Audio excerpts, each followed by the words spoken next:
Well, folks, it was always going to happen, and here it has. We're about to finish round one. Oh! Fight Show's March Mayhem tournament. A tournament that has been marked with tears. Tears of joy, tears of anguish, tears of sadness. And I was cutting some onions at one point. Yes, and tears of culinary disastrophe. But here we are. We're bringing out some heavy hitters to finish this out, including the number one game on the Board Game Geek rank. We've got Gloomhaven showing up here. It's going to be against War of the Ring, but we're not going to talk about them first. So we have two games coming from the sort of wild card brackets. We've got coming from the Elite Eight. We have Chronicles of Crime. Ooh! This is a unique game in the field, but it's coming up against a game that don't let the fact that this next game is ranked 99 overall on Board Game Geek fool you. This is our 11th seed. This is a game that since 2008 has been just rampaging like wildfire across the hobby, bringing new people in. It is an infectious game. This game, its spread has been viral. This game is pandemic. Rob, you might say this game has been mutating. There's pandemic expansions. There's pandemic rethemes. There's pandemic legacies.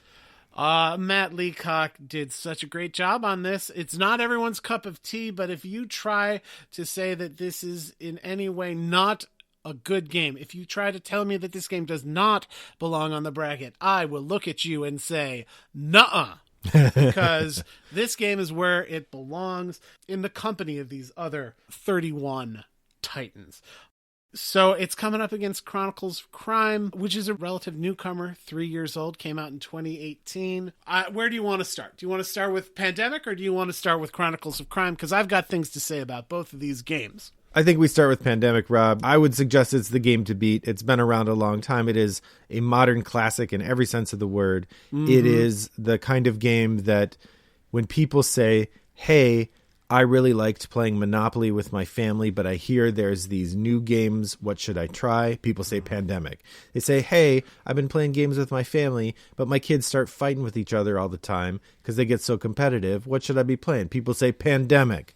There you go. This is a game that you can get, it's sort of spread out there. You could pick this up at some of the big box stores now.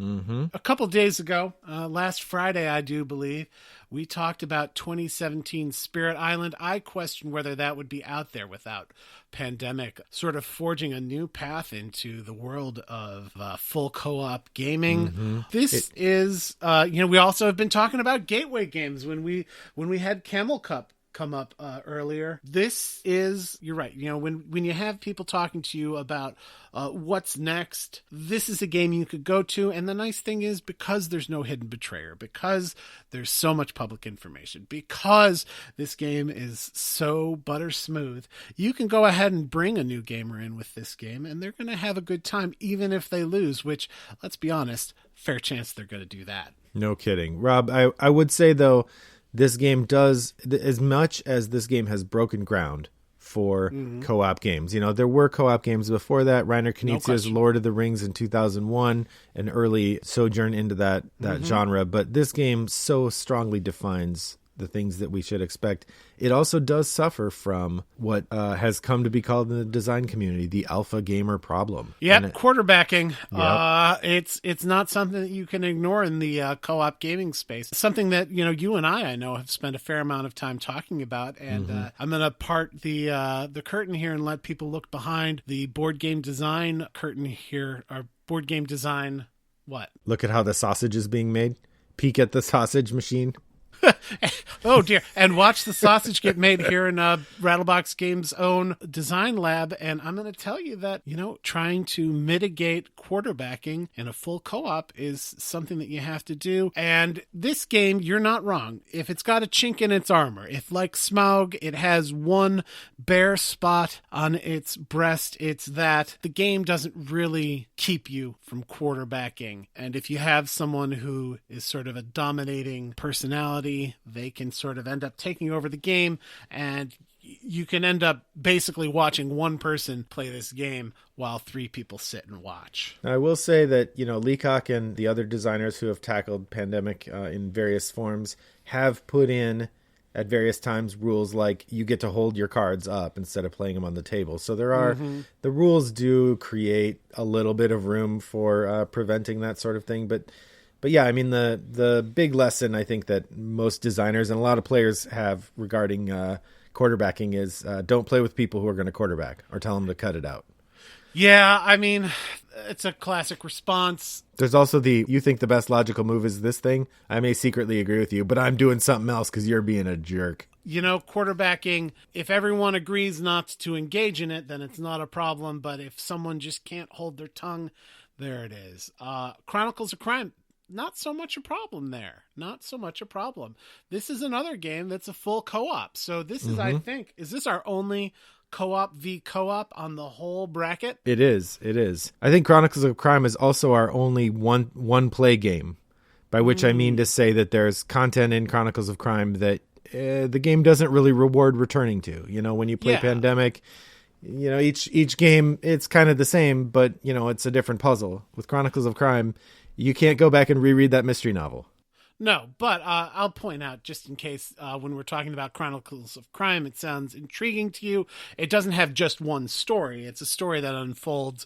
It's multiple stories that unfold over many plays. Absolutely. But you're right. Once you've played it, you kind of played it. But it's a game that does some things that are pretty new to the field. It's a game that has a sort of AR or VR component to it, in that I think it's also the only game on our bracket that requires a device to play. You can't play Chronicles of Crime without having a smart device that can scan QR codes. Well, not only that, I think it needs to have a gyroscope so that it knows which way you're pointing, because your use of the phone as sort of a window into the world of the game is very much dependent on being able to tilt and pan to look at different aspects of the game. You're absolutely right.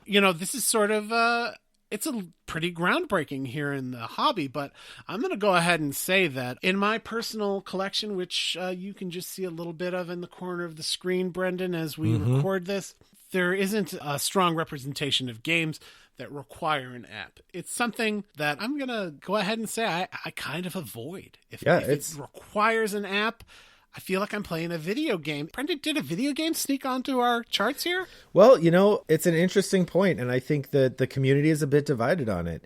But Chronicles of Crime is able to do some really neat things. I am a big fan of a game that has never and likely will never make the bracket, Sherlock Holmes Consulting Detective. And as much as I like that game, inevitably there will be times where we'll go to a place or we'll do a thing, and what we really want to do is ask that witness a question about a thing that it seems like we should be able to do.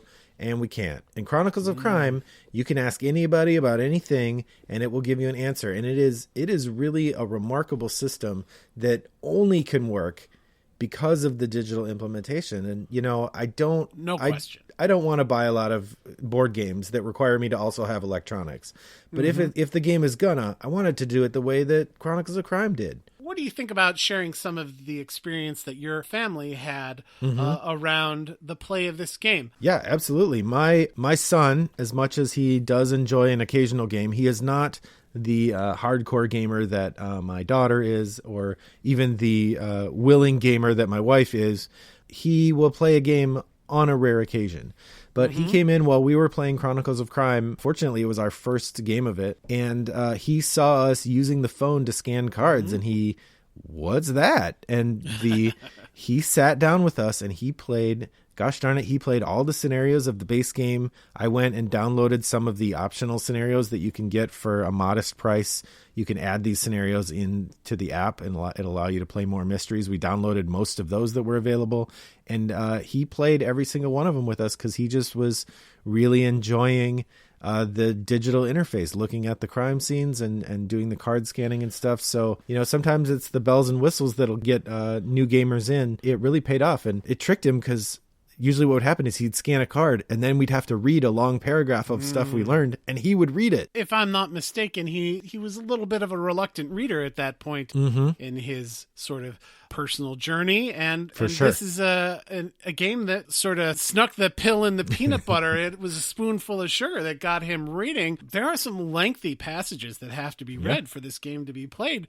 And it got him going. So that's a surprise. Indeed. That a game that here I am calling it a video game, but it had the end of a result of getting a reluctant reader to just sit down and go game after game reading huge panels of text. So, there are reasons that this is up there. This is a game that's it's an award winner. That's why it's here in the Elite Eight. And I think it's going to be such an interesting showdown here. Yeah, it's These really games, quirky. It's really fun. I think it's really going to depend on what kind of voting body comes out. Is it going to be traditionalists or people who've been playing a lot of games? Pandemic often holds a really strong spot in the heart of folks, whereas Chronicles of Crime, it's the new Flash. They just delivered the 3 new expansions that they released. There's one in the medieval ages and one in 1920s France, I think, and one in the future. And so, it's on everybody's lips again in terms of being sort of the hot new thing. I could see people really going, it's time for Chronicles to work its way up the ladder. Pandemic rated 7.6. Chronicles of Crime rated 7.8. Pandemic is just a couple points heavier in the weight. Their ranks, they're only 40 apart, with Chronicles of Crime being down at 139. But let me tell you something. Pandemic, it's our 11th seed. It's a game that's got a couple years on it. As we said, it's a 2008 release, 10 years before Chronicles of Crime came out. But what I want to say is this Pandemic is the most owned game on the bracket. And it's almost to the extent that you could take the 2 next most owned games and you'd practically be at the number of copies marked as owned here on Board Game Geek. Wow. We've got 153,641 copies being reported as being owned, as opposed to Chronicles of Crime, which has a 1/6 of that. So if you're talking about if voters equals eyeballs, well, almost nothing has as many eyeballs on it as Pandemic has. So it's going to be so interesting to see what happens when you folks go over to @GameFightShow on Twitter and you cast your vote. I just can't wait. And you know what? I'm not going to wait to talk about the number 1 game on Board Game Geek. Ooh! It is up there at the pinnacle of the bracket, and it's been there for, some time. I think it's been there since 2017, yes? It has. It hasn't been pulled down. I mean, you and I have had personal conversations about whether it will ever be dethroned. I could link you to some articles talking about how the way that it reached the place that it has, it might be impossible to remove Gloomhaven from its perch atop the ranks there. I think there might be some justice in that, Rob. Gloomhaven is an incredible game. Oh, it's, here we are, another co-op. This is our third co-op of the day. I was looking at the rest of the bracket, Rob. As far as I could see, there are only 3 other co-ops in the whole bracket. You have Just One, you have Spirit Island, and you have The Crew. I don't see any other co-ops in the bracket. So we have 3 co-ops in this 8th of the bracket. These 2 matchups have 3 co-ops. So our co-op fans, this episode is going to be rough for voting. Oh, yeah. But yeah, so thinking about Gloomhaven, Isaac Childress, the designer and lead for Self-Affair Games, he has made done remarkable work, first producing this initial game and then building a stairway for people to get in. We were talking about welcoming games. This last year, we've seen a lot of new Gloomhaven fans who found their way in through the sub-game that he released, Gloomhaven Jaws of the Lion. For sure. Which he released in Target on the shelf right next to Pandemic. A bold move. They had copies of Gloomhaven that people could buy, and now I've seen a number of times. I'm part of the Gloomhaven Reddit community, and people will come on and occasionally say, I've been hearing about this game. I really would like to try it. Where should I start? Jaws of the Lion, people say. You go read it. You go play it. The first couple scenarios are tutorials. You get right in. I got to wonder, though, if this is going to hurt the overall popularity of the main game, though, because Jaws of the Lion, it's still 25 adventures. And for most people, most hobby game players, 25 plays of a game, you're looking at the whole lifespan of the game. For sure. So I wouldn't be surprised to see if Jaws of the Lion, which itself is climbing the ranks at an incredible speed, breakneck, if that won't end up surpassing the main Gloomhaven box, just because it is the more approachable experience for the average gamer. Well, we've talked time and time again here in the bracket about games that get refined, and this is not a counterexample to that. Isaac, I think maybe this is another one where you and I should admit this is a person who we've met. Very cordial guy. Oh my goodness. Really nice. Salt of the earth. Yes, and if Salt is so smart, it will beat you at most games you play. But I think that that's not going to keep people from voting with their heart and their mind when it comes to this matchup. And talking about matchups, well, we've been talking about a lot of co-ops today, and we're going to stop that because we're going to have a game here coming up against Gloomhaven. It's the opposite of co-op. It is the exact opposite of co-op. It's a co-opposite. It is. That it is. We've got War of the Ring 2nd edition. Oh. Yeah, this is a big game. And you know what? Just first, this is sort of out of left field, but here's something big. Do you know who does the art? The lead artist on this? I don't. None other than John Howe. And if you don't know who John Howe is, you haven't been paying attention to art in the fantasy world. So if you don't know who that is, HOWE, go look it up. But this is just such a well thought of game. It's another example of, we're talking about refinement. Yeah, go ahead. You got some things you want to change them. This game's 9 years old. It's led out by a couple of Italian designers, which I think, we've had some great representation from Europe here. This is the first time that the boot has kicked its way in to the bracket. But what a welcome addition. I'm a huge Lord of the Rings fan. And this game, talk about not co-op. You're either playing as one of the free peoples or you're going to be playing as the forces of darkness. There is no compromise in this game as there isn't in this world. And when you settle in to play this, you're settling in for a good time. We talked earlier in a previous episode about IP games, and War of the Ring is perhaps tied to the biggest IP. It was the Star Wars before Star Wars was a thing, right? You could point to the Dungeons and Dragons worlds of Lords of the Waterdeep. You could even point to the fantasy world that Gloomhaven, while it's an original world, it's drawing on the world that J.R.R. Tolkien built and that War of the Ring is fighting in. And, this is a game that just has deep love in the community. The number of prominent board game reviewers and media creators and designers who talk about War of the Ring as their favorite game or one of their favorite games. This is a game that has a following. No question. And you know what? It shows in the numbers here. We've got Gloomhaven, which is our solid gold-plated platinum with a bullet #1 game on the ranks. But War of the Rings, which came out in 2012, is still at number 12, which is not nothing. It's rated an 8.5 to Gloomhaven's 8.8. I'm going to wonder if Gloomhaven might, if it had been released in a more conventional non-Kickstarter way, I wonder what their rating would have been. Right. War of the Ring, right. A 4.14. That's right up there with the highest ratings we've had in any of the games on the bracket. Your Mage Knights, your Through the Ages.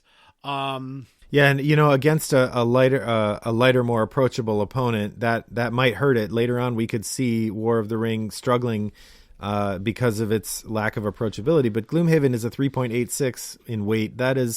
There are a lot of people who look at Gloomhaven and it's a scary box. Oh, and so no doubt. I think they both represent a challenge to get to the table.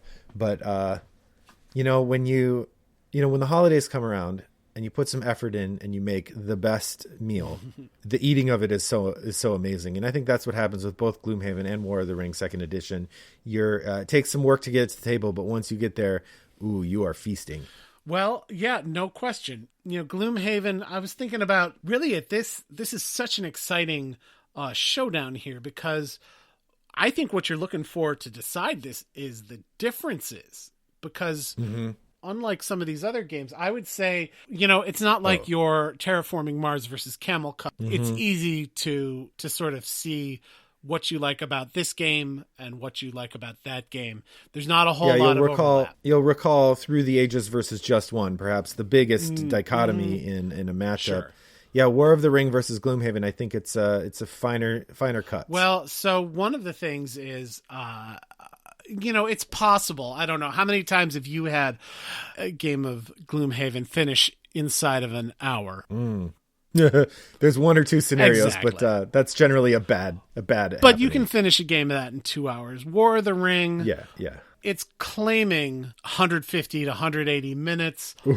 Sometimes we make claims that we don't always fulfill. But here's the thing. If someone played a game of this, of War of the Ring, that took 4 hours, that took 5 hours, I don't think they'd be complaining about it because they knew what they were getting into and they loved every minute of it. This is going to be such a fun one. What a great way to end round one. And it's going to be such an interesting bout in the next round when one of these two games comes up against either Pandemic or Chronicles of Crime. No kidding. Woo. I think you make a good point there, Rob. Me too. The experience of Gloomhaven and War of the Ring, they both reward replaying, right? Gloomhaven, as you play, you get better at using your character. You come to understand the cards more. A big part of what makes Gloomhaven fun is that Isaac Childress has figured out a way to make sort of mechanical in the Eurogame sense, the sense of achievement and advancement that you get from a more conventional tabletop role-playing game. As you earn experience, you get extra cards, your character levels up, and you get new things you can do. There's a sense of growth and advancement and even a story that emerges in Gloomhaven. But because each adventure is different, you don't necessarily feel like you're getting better at the game. You are continuing to journey through the game. War of the Ring, it's the same game each time you play. So, like a lot of classic Euros that people come to love, there is a depth of strategy that emerges as you play the same game from different sides, I think War of the Ring rewards repeated play in a way that Gloomhaven, it's a different kind of reward for repeated play. Sure. So yeah, I think there's an interesting distinction there. Well, and I just want to throw out there, because this is sort of, here we are on Co-op Wednesday, whereas War of the Ring, as we said, it is a versus game. If you're playing in a 4-player count, you're on teams. Oh, good point. There is some level of working together, even in this this grim struggle for control of Middle Earth. And if you want to take some control, then you can head over to Twitter and you can go to @GameFightShow. Direct your fiery burning eye at the top of the tower toward Twitter. And you just you go over there and you're going to vote. You're either going to vote today, you're going to vote for Pandemic, or you're going to vote for Chronicles of Crime. Ooh. You're going to vote for Gloomhaven or War of the Ring 2nd Edition. Ooh. I'm excited to see what you have to say, because I can't wait. These are such great matchups finishing out the first round here. I can't say enough. And I'm excited. When we come back next week, we're going to be seeing the beginning of round 2 action. We're going to have some guests. And we're going to have some fun times. And speaking of fun times, I always have a good time when Elanor lets me know who went home with a win. Well, it depends on who wins.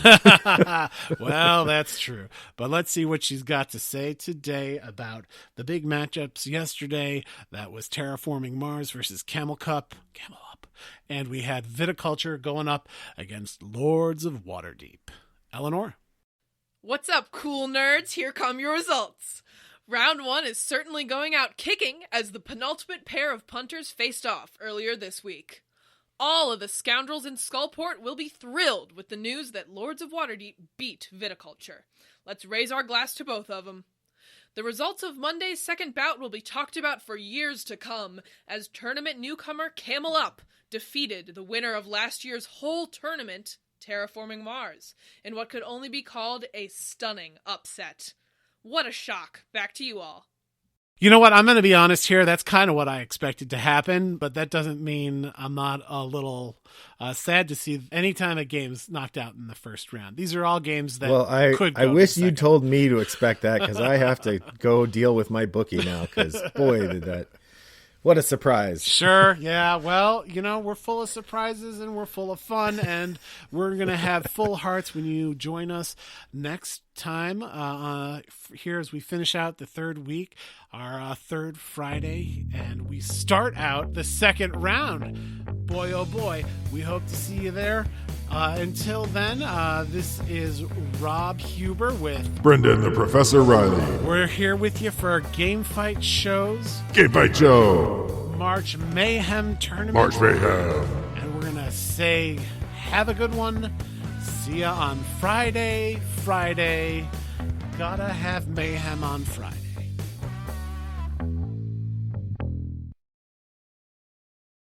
Brought to you by Rattlebox.